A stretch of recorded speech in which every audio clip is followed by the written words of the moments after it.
Life astrology channel அன்பர்கள் அனைவருக்கும் வணக்கம். இன்னைக்கு நம்ம இந்த வீடியோவில் பார்க்க போகிறது என்ன அப்படின்னா 2025 சொந்த வீடு வாங்கக்கூடிய யோகம் அஹ், எந்த ராசிக்கு எந்த லக்னக்காரவங்களுக்கு இருக்கு அப்படிங்கிறத பார்க்க போகிறோம்.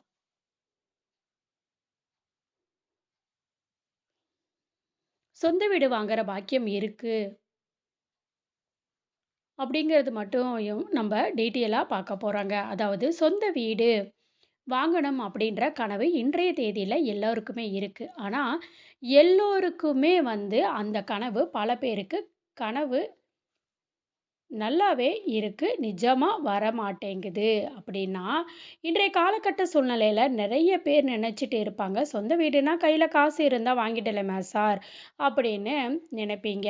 ஆனா, அது கிடையாதுங்க. பணம் நெறைய இருக்கு. இருந்தாலும் சொந்த வீடு வாங்க முடியாத சூழ்நிலையில பல பேர் அப்படியுமே இருப்பாங்க. காரணம் என்ன? இப்போ ஒருவர் சென்னையில ஒரு வருஷமா வேலை பார்த்துட்டு இருக்காங்க. ஒரு 10 வருஷமா அங்க வேலை பார்க்குறாரு. அப்பா, அம்மா ஊர்ல வீடு வாங்க சொல்லுவாங்க. இவரு சென்னையில வீடு வாங்கலாமா? இல்ல ஊர்ல போய் எங்கேயாவது வீடு வாங்கலாமா? இல்ல பெங்களூர்ல செட்டில் டவுன்ல வீடு வாங்கலாமான்னு பிளான் பண்ணி அவங்க வீடு வாங்கலாமா? இல்ல வேலை போயாச்சுன்னா என்ன பண்றது? அப்படின்னு பல சந்தேகம், பல குழப்பங்கள் எல்லாருக்குமே இருக்கும். ஸோ, அந்த மாதிரியான சூழ்நிலையில பல பேரால வீடு எங்க வாங்குறது அப்படின்னு அந்த முடிவுக்கே வர முடியல. ஸோ, அதனால தான் பல பேருக்கு வீடு தள்ளி போகுது. அதுக்கு கரெக்ட்டா ஜோதிட ஆலோசனை பெற்று தான் கரெக்ட்டா அந்த மாதிரியான விஷயங்கள்ல முடிவெடுக்க முடியும். இன்னொருத்தர் ஒரு சில பேருக்கு வீடு வாங்கிருவாங்க. பெருசா ஆடம்பரமான வீடே வாங்கிருவாங்க. ஆனா, அந்த வீட்டுனால எந்த யூசும் இருக்காது. அப்படின்னா பெருசா யாருக்குமே பயன் இல்லாம இருக்கும். பையன் கொஞ்ச நாள்ல பெங்களூருக்கு வேலைக்கு போயிடுவாங்க. பொண்ணு கல்யாணம் பண்ணிட்டு போயிடுவாங்க. டவுன் ஆயிட்டா சென்னையில வீடு இருக்கு. வீடு 4K இந்த மாரி பெட்ரூமோட நல்லா ஃபெசிலிட்டியோட இருக்கு.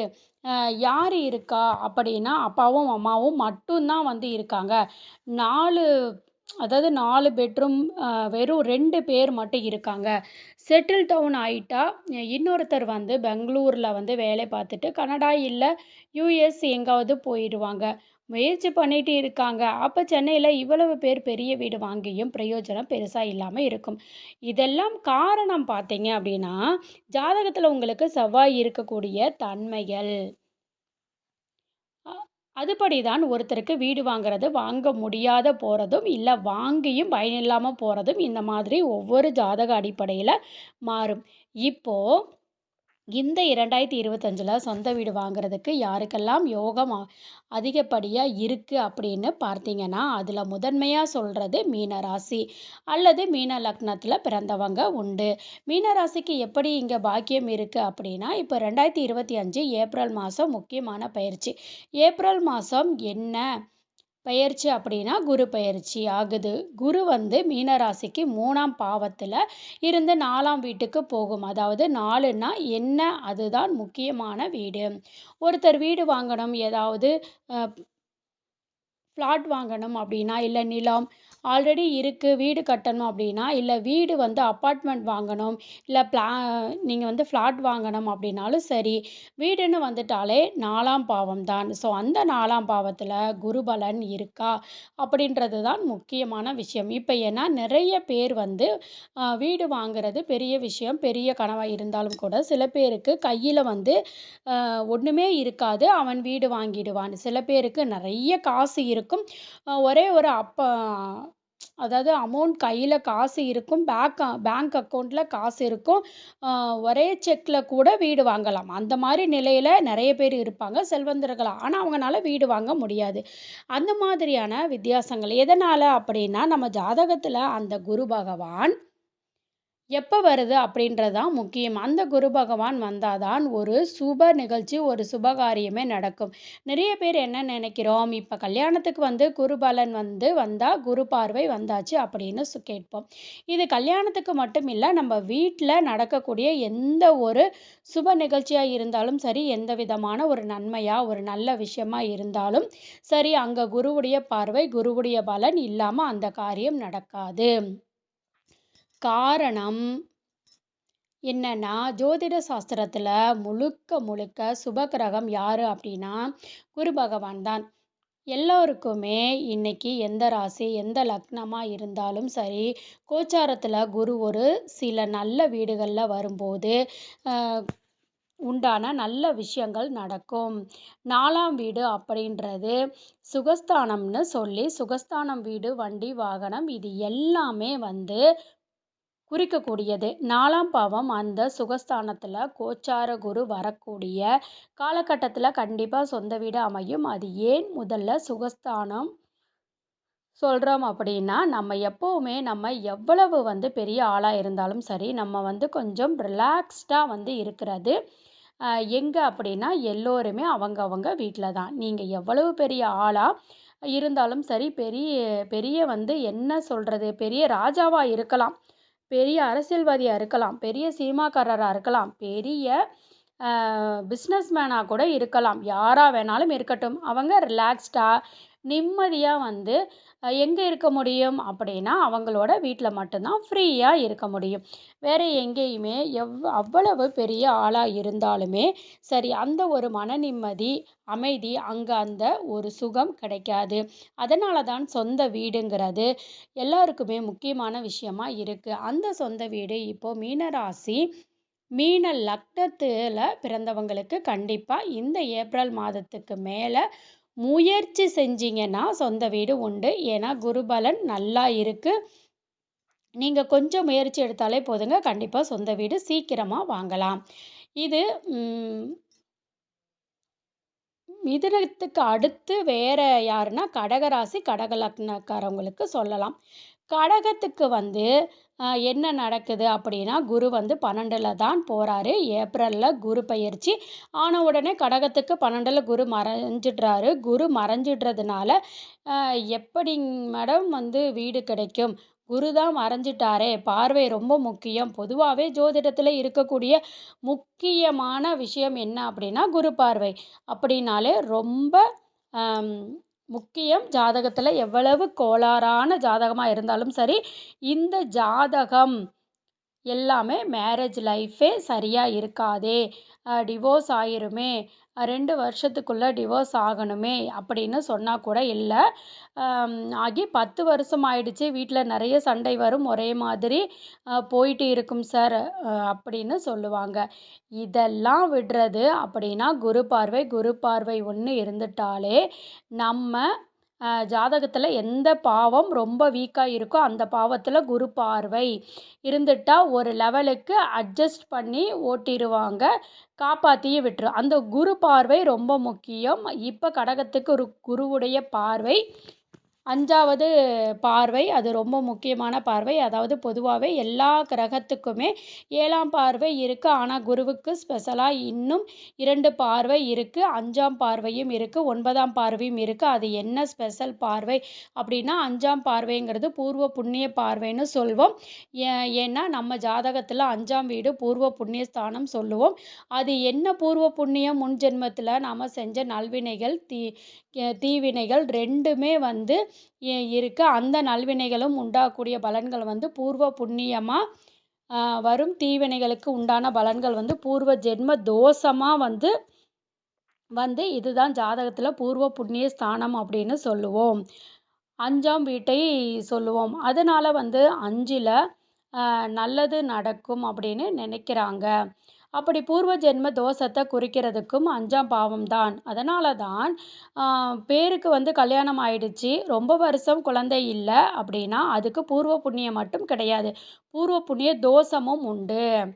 பூர்வத்தில செய்யக்கூடிய கெட்ட விஷயத்துக்கு உண்டான பலன்களும் அந்த தோஷமா வரும். இப்போ என்ன நடக்குது அப்படின்னா, குருவுடைய பார்வை விழுது. 5ஆம் வீட்ல குருவுடைய ஸ்பெஷல் பார்வை விழுது. 5ஆம் பார்வை உங்களுடைய 4ஆம் வீட்ல சுகஸ்தானத்துல விழுது. அப்ப என்ன பண்ணுது அப்படின்னா, குரு வந்து ஜோசியத்த பொறுத்தவரைக்கும் முழுக்க முழுக்க சுபக்கிரகம். அதனால குரு எந்த வீட்ட பார்க்குறாரோ, அந்த வீட்டுக்கு உண்டான எந்த விஷயமா இருந்தாலும் சரி, எல்லாத்தையும் விட்டுட்டு சுப பலன்கள மட்டும் தான் கொடுப்பார். அதாவது ஒவ்வொரு கிரகத்துக்கும் பார்வை இருக்கு. திருஷ்டி வந்து ஒவ்வொருத்தருக்கும் வித்தியாசமா இருக்கும். ஒரு சில அசுப கிரகங்களுக்கு உண்டான பார்வைகள் அசுப பலன்கள கொடுக்கும். ஆனா, குரு எந்த வீட்ட பார்த்தாலும் சரி, அவர் நல்லதை மட்டும் தான் செய்வார். தீயது குருவுக்கு பண்ணவே தெரியாது. அந்த மாதிரி சுபகிரகம். அப்ப குருவுடைய 5ஆம் பார்வை உங்களுடைய 4ஆம் வீட்ல விழுந்ததுனால, என்ன நடக்கும் அப்டின்னா, முன் ஜென்மத்தில நீங்க செஞ்ச ஒரு சில நல்ல விஷயங்கள் இருக்கும். அது என்ன பூர்வ புண்ணியமா கன்வெர்ட் ஆகும். அத குரு வந்து இப்ப வந்து உங்களுக்கு திருப்பி கொடுக்குறாரு. எந்த விதத்தில உங்களுடைய வீடு மூலியமா, உங்களுடைய சுகத்த வந்து கூட்டுறாரு. சுகத்தை கூட்டுறது அப்டின்னா, ஒருத்தர் வந்து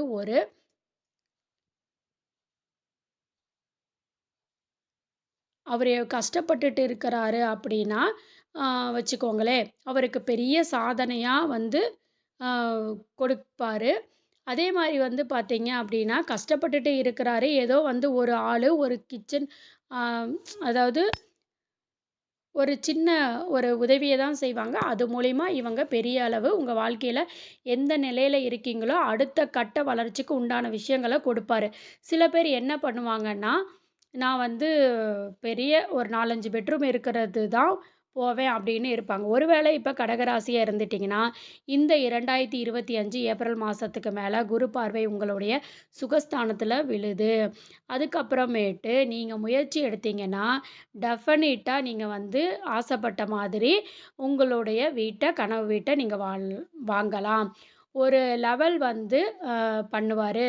ஒருத்தர் இருக்காரு அப்படின்னா, அதாவது 3 பெட்ரூம் இருக்கக்கூடிய வீடு வந்து இருக்காங்க அப்படின்னா, அவங்களுக்கு இன்னும் அத எக்ஸ்டெண்ட் பண்ணணும்னா, அதுக்கான வாய்ப்புகளும் வந்து கிடைக்கும். அடுத்த ராசி யாரு அப்படின்னா, கன்னி ராசி, கன்னி லக்னம். ஏன்னா, குருவுடைய பார்வை 7ஆம் பார்வை எங்க விழுது அப்படின்னா, அது உங்களுடைய சுகஸ்தானத்துல விழுது. அதுல குரு எங்க இருக்காரு அப்படின்னா, இப்போ கன்னி ராசிக்கு குரு வந்து கர்மஸ்தானத்துல வரப்போறாரு. அதாவது 10ஆம் வந்து பாவம், தொழில் பாவம்னு சொல்லுவோம். அதுதான் கர்ம பாவம் கூட.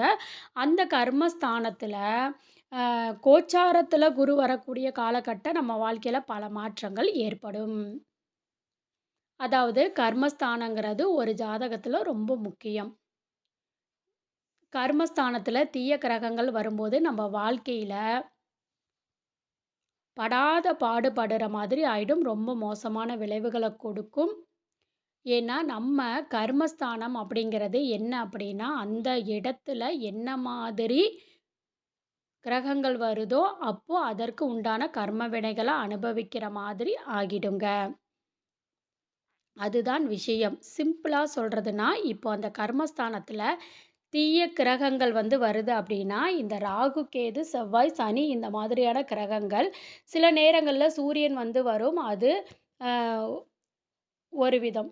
சில பேருக்கு ரொம்ப படுத்தி எடுத்துருவோம். இந்த மாதிரி இருக்கும். கிரகங்கள் வருதோ, அதற்கு உண்டான பலன்கள் கொடுக்கும். இப்ப கர்மஸ்தானத்துல கன்னி ராசிக்கு யாரு வரப்போறார் அப்படின்னா, கண்டிப்பா கன்னி ராசிக்கு குரு வர்றது அம் ரொம்ப ரொம்ப நல்ல விஷயம். இந்த ஏப்ரல் மாசம் ஆரம்பிச்சு, இந்த வருடம் முழுக்க 2026 ஸ்டார்ட்டிங் வரைக்குமே டெஃபனிட்டா அந்த ஒரு வருட காலகட்டம் முழுக்கவே கன்னி ராசிக்கு கர்மஸ்தானத்தில இருக்கக்கூடிய குரு பகவான் வந்து நல்லதை மட்டுமே பண்ணுவார். அவர் என்ன விதத்தில வீடு வாங்குறதுக்கு சப்போர்ட் பண்ணுவார் அப்படின்னா, அவருடைய திருஷ்டி 7ஆம் பார்வைன்னு சொல்லுவோம். அந்த 7ஆம் பார்வை நேர் எதிர்பார்வை ஸ்ட்ரைட்டா பார்க்கறது. அந்த நேர் எதிர்பார்வை வந்து உங்களுடைய 4ஆம் வீடு சுகஸ்தானத்துல விழுது. இந்த சுகஸ்தானத்துல குருவுடைய அந்த 7ஆம் பார்வை விழுந்துட்டாலே போதுங்க. ஈஸியா நீங்க வந்து பெருசா வந்து ரொம்ப ரொம்ப கஷ்டப்படுற மாரி இருக்காது. விட இந்த கன்னி ராசிக்கு கொஞ்சம் சீக்கிரமாவே வேலையெல்லாம் நடக்கும். ஏன்னா, அவங்களுக்கு எது கிடைக்குமோ, இல்லையோ சீக்கிரம் கடன் கிடைச்சிரும். கன்னி ராசிய பொறுத்தவரைக்குமே, சீக்கிரமாவே கடனாளியா ஆகக்கூடிய ராசி தான் கன்னி ராசி. அதனால அவங்களுக்கு வாழ்க்கையில எது கிடைக்குதோ இல்லையோ, எப்ப லோன் போட்டாலும் முடிஞ்ச அளவுக்கு சீக்கிரமாவே அவங்களுக்கு லோன் அவங்களுக்கு வந்து ஓகே ஆயிடும். லோன் சீக்கிரம் கிடைச்சிரும். அதனால ஏதாவது ஒரு லோன் தாராளமா வாங்கலாம். அதுக்குன்னு சொல்லிட்டு பெரிய அமௌண்ட்டு போட வேண்டாம். முடிஞ்ச அளவுக்கு கொஞ்சம் சேவிங்ஸ் சேர்த்து வச்சுட்டு, கொஞ்சம் இல்லாத தொகைக்கு மட்டும் கொஞ்சம் லோன் எடுக்கிறது கரெக்ட்டா இருக்கும். அதனால அதுக்கு மாதிரி பிளான் பண்ணிக்கோங்க. கன்னி ராசி, கன்னி லக்னக்காரவங்களுக்கு 2025ல நிச்சயமா வீடு உண்டு. அதுக்கு அடுத்தது யாருக்கு சொந்த வீடு வாங்குற பாக்கியம் இருக்கு அப்படின்னு கேட்டிங்கன்னா, முக்கியமான விஷயம் விருச்சிகத்துக்கு கண்டிப்பா வந்து சொந்த வீடு வாங்குற பாக்கியத்த குரு கொடுக்குறாரு. அது எப்படி அப்படின்னு கேட்டிங்கன்னா, குருவுடைய இன்னொரு பார்வை 3ஆம் பார்வை. அது என்ன 3ஆம் பார்வைனா, 9ஆம் பார்வை குருவுக்கு 3 பார்வை இருக்கு. 5, 7, 9. அந்த 9ஆம் பார்வை வந்து விருச்சிகத்துடைய சுகஸ்தானம் 4ஆம் வீட்ல விழுது. அது மட்டும் இல்ல, குருவுடைய 7ஆம் பார்வை விருச்சிகத்தோட தனஸ்தானத்திலயும் விழுது. அதாவது 2 பார்வை. முக்கியமா வந்து அது என்னன்னா, தனஸ்தானத்துல விழக்கூடிய பார்வை சரி, சுபஸ்தானத்துல விழக்கூடிய பார்வையும் சரி, இது 2மே நல்லது பண்ணும். இப்போ விருச்சிகத்துக்கு வந்து குரு வந்து மறைய போறாரு. அஷ்டமஸ்தானத்துல போறாரு. குரு வந்து இப்போ ஏப்ரல் மாசம் பெயர்ச்சி ஆனவுடன் விருச்சிகத்துக்கு 8ஆம் வீடு. அது மறைவு ஸ்தானம் தான். அந்த மறைவு ஸ்தானத்துல போயிட்டாரு. குரு மறைஞ்சிட்டாரு. எதுவும் பண்ண மாட்டாரு அப்படின்னு நினைச்சா கூட பண்ணுவார். காரணம் என்ன அப்படின்னா, குருவுடைய பார்வைதான் முக்கியம். அவரு இருக்கிற வீட்டை விட பார்க்கிற வீட்டை வந்து வலுப்படுத்துவார். அதனால கண்டிப்பா விருச்சிகத்துக்கு தனஸ்தானத்துல குருவுடைய 7ஆம் பார்வை விழுந்ததுனால ஏதோ ஒரு விதத்துல பணப்புழக்கம் கையில அதிகமாயிடும். அந்த புழக்கத்தை தான் ரொம்ப முக்கியம். ஏன்னா தனஸ்தானத்துக்கு மற்ற கிரகங்கள் பார்க்கறதுக்கும் குரு பார்க்கறதுக்கும் வித்தியாசம் இருக்கும். என்னன்னா ஜோதிடத்தை பொறுத்த வரைக்கும் தனக்காரகனே குரு தான். ஒருத்தர் வந்து நிறைய பணம் சம்பாதிக்கணும் அப்படின்னா அந்த ஜாதகத்துல குரு எந்த நிலையில இருக்கு அப்படின்றதான் சொல்லணும். நிறைய பேர் என்ன நினைச்சிட்டு இருக்காங்கன்னா, சுக்கிரனை வச்சு தான் இவ்வளவு பணக்காரங்களா இருக்காங்க அப்படின்னு சொல்றாங்க. அந்த மாதிரி நினைச்சிட்டு இருக்காங்க. ஆனா விஷயம் அது கிடையாது. சுக்கிரன் வந்து சுபயோகத்தை குறிக்கக்கூடிய கிரகம். சுக்கிரன் வந்து நம்ம கையில எப்பவுமே இருக்கிற பணம்னு வச்சுக்கோங்க. நம்ம கையில நம்ம ஒரு ஹேண்ட்பேக் வந்து வச்சிருக்கோம்னா, அதுல எப்பவுமே சில லேடீஸ் வந்து பணம் வந்து வச்சிருப்பாங்க. பாக்கெட் மணியா பசங்க வச்சிருப்பாங்க. சில பேர் பர்ஸ்ல வந்து எப்பவுமே ஒரு அமௌண்ட் வச்சிருப்பாங்க இல்லையா? இந்த மாதிரி பர்ஸ்ல பணமே வைக்கிறது இல்ல. எல்லாம் கார்டு தான். ஏடிஎம் கார்டு, கிரெடிட் கார்டு, கார்டையும் வச்சுட்டு இருக்காங்க. அதனால நம்ம பாக்கெட்ல இவ்வளவு பணம் இருக்கு அப்படின்னு சொல்றது தான் சுக்கிரன். ஆனா அதிகப்படியா பணம், பெரிய அமௌண்ட் வந்து இதெல்லாம் வந்து பாக்கெட்லயே வந்து வச்சுட்டு சுத்திட்டு இருக்க மாட்டோம். அந்த மாதிரியான அமௌண்ட் எல்லாமே பார்த்தீங்கன்னா, நம்ம பேங்க் அக்கவுண்ட்ல இருக்கக்கூடியது. எல்லாமே இந்த மாதிரி விஷயங்கள். இப்ப நெறைய பேர் வந்து இந்த ஷேர்ஸு இந்த மாரி இதுல எல்லாம் போட்டு வைக்கிறாங்க. இந்த மாதிரியான பணம் எல்லாம் எங்க இருக்கு? இது எல்லாம் தனகாரகன் குரு கொடுக்கக்கூடிய பலன். அதுதான் விஷயம். அதனால தான் ஏதாவது நம்ம ஒரு மியூச்சுவல் ஃபண்ட்ல வந்து பணம் போடுறது, வருஷம் போக போக பணம் எப்படி இருந்து அப்படின்னா, அது தனகாரனுக்கு அதுதான் வித்தியாசம். அதே பணத்த நம்ம பாக்கெட்ல வச்சிருந்தோம்னா ஏறாது. நீங்க பாக்கெட்ல ரூ. 100 காசு வச்சிருக்கீங்க. ஒரு 4 வருஷம் கழிச்சு பார்த்தாலும் அதே 100 தான் அங்க இருக்கும். ஒரு ரூ. 1 கூட எக்ஸ்ட்ரா வந்து இருக்காது. எதனால அப்படின்னா, அது சுக்கிரனுடைய பணம். ஏன்னா தனகாரகன் கொடுக்கக்கூடிய பணம். நம்ம போடுற முதலீடு பெருசா இருக்கும். அந்த மாதிரியான வித்தியாசங்கள் இருக்கும். இப்போ தனகாரகனோட பார்வை விளைந்ததுனால தனம் அதிகமா இருக்கும். பாக்கெட்லயும், கையிலயும் காசு இருக்கும். பேங்க் அக்கவுண்ட்லயும் ஒரு பெரிய தொகை சேர்ந்துரும். அது மட்டும் இல்லாம குருவுடைய 9ஆம் பார்வை. 9ஆம் பார்வைன்னா என்ன பூர்வ புண்ணியம் மட்டும் கிடையாது. குருவுக்கு ஸ்பெஷலான விஷயம் என்ன அப்படின்னா பாக்கிய பார்வை, பூர்வ புண்ணிய பார்வை வந்து 5ஆம் பார்வைன்னு சொல்லியாச்சு. பாக்கிய பார்வைன்னா அதுதான் 9ஆம் பார்வை. முன் ஜென்மத்தில் நம்ம செஞ்ச நல்வினைகளுக்கு உண்டான பலன்கள் எல்லாத்தையும் எடுத்துகிட்டு வந்து ஒரே பொட்டியில் போட்டு மூடி வச்சிருங்க. என்ன அப்படின்னா நம்ம ஜாதகத்தில் பாக்கியஸ்தானம்னு சொல்லுவோம். அந்த பாக்கியஸ்தானத்தில் எந்த கிரகம் போனாலும் சரி அந்த பாக்கியத்தை ஓப்பன் பண்ணும். ஸோ அதே மாதிரி தான் குருவுடைய பார்வை விழுந்ததுனால அந்த காலகட்டத்திலே நம்ம செஞ்ச முன்வினைகளும் உண்டான நல்ல வினைகளும் உண்டான பலாபலன்களை குரு வந்து கொடுக்கும். எந்த விதத்தில் எடுத்து கொடுக்கும் அப்படின்னா அது வந்து உங்களுடைய சுகஸ்தானம். அதனால் வீடு வாங்குறதுக்கு பணத்தை டெஃபினட்டாக அரேஞ்ச் பண்ணி கொடுத்துரும். அதனால் டவுட்டே வேண்டாம். விருச்சிக ராசி விருச்சிக லக்னக்காரவங்க வீடு வாங்கணும்னு கொஞ்சம் முயற்சி எடுத்தாலே போதும். நீங்கள் ஒரு 20 to 30% வந்து எஃபெக்ட் போட்டாலே போதும், ஈஸியாக வீடு அமைஞ்சிரும். அதில் டவுட்டே வேண்டாம். கையில் பணமும் வந்துடும். குருவுடைய பார்வை 4ஆம் வீட்டில் விழுது. வேறு எந்த குறையுமே இல்லை. எல்லாமே ஆட்டோமேட்டிக்காக வந்து விருச்சிகத்துக்கே சந்தேகமாக இருக்கும். நம்ம வழக்கமாக வந்து குடும்பமாக தான் போகும். இப்போ என்ன அதிசயமாக வந்து எல்லாமே டக்கு டக்குன்னு நடக்குது அப்படின்ற மாதிரி அவ்வளவு ஷாக் ஆகிடுவாங்க. அந்த மாதிரி சுபன் வந்து தரக்கூடியது நடக்கும் விருச்சிகத்தை பொறுத்த வரைக்கும்.